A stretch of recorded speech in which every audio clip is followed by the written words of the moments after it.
عصر حاضر ایک ایسے فکری بحران کا نام ہے جہاں مادی ترقی نے سہولتیں تو بڑھا دی ہیں، مگر انسان مقصد حیات، اخلاقی توازن اور روحانی سکون سے محروم ہوتا جا رہا ہے۔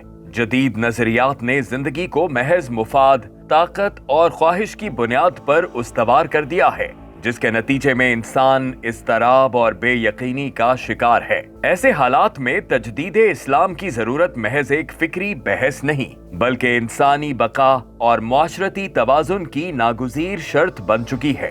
تجدید اسلام کا مفہوم دین میں کوئی تبدیلی یا اضافہ نہیں، بلکہ قرآن و سنت صلی اللہ علیہ وآلہ وسلم کی ابدی تعلیمات کو عصر حاضر کے مسائل پر مؤثر طور پر بروئے کار لانے کا زندہ عمل ہے۔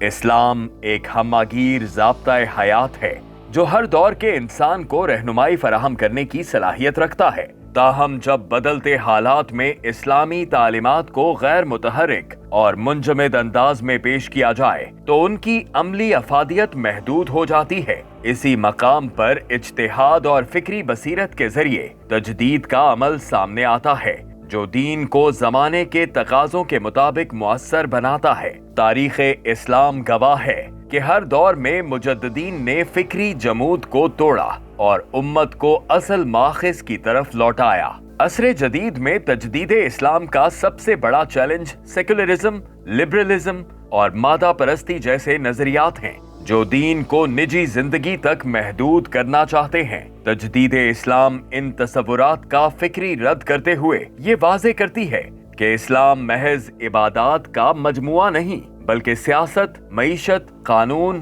اور معاشرت سب کو منظم کرنے والا مکمل نظام ہے۔ اسلامی معیشت سودی استحصال کے مقابل عدل و توازن فراہم کرتی ہے، جبکہ اسلامی اخلاقیات فرد کو ذمہ دار اور معاشرے کو پرامن بناتی ہیں۔ تجدید اسلام کا ایک اہم پہلو امت مسلمہ کی فکری خودی کی بحالی ہے۔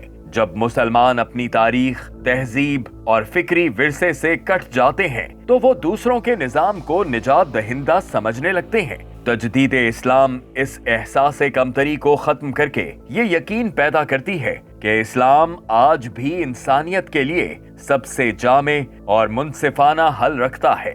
یہی یقین فرد کو بیدار اور معاشرے کو منظم کرتا ہے۔ بالآخر تجدید اسلام کا عملی اور منطقی اظہار احیاء خلافت کی جدوجہد کی صورت میں ہوتا ہے۔ نظام خلافت وہ نظام ہے جو اللہ کی حاکمیت، عدل اجتماعی اور امت کی وحدت کو عملی شکل دیتا ہے، کیونکہ جب تک اسلام کو ریاستی سطح پر نافذ نہیں کیا جاتا اس کے اجتماعی احکامات ادھورے رہتے ہیں۔ اس لیے عصر جدید میں تجدید اسلام کی جدوجہد دراصل امت کو فکری، اخلاقی اور سیاسی سطح پر اس مقام تک لے جانے کا سفر ہے جہاں اسلام ایک بار پھر بطور نظام غالب ہو۔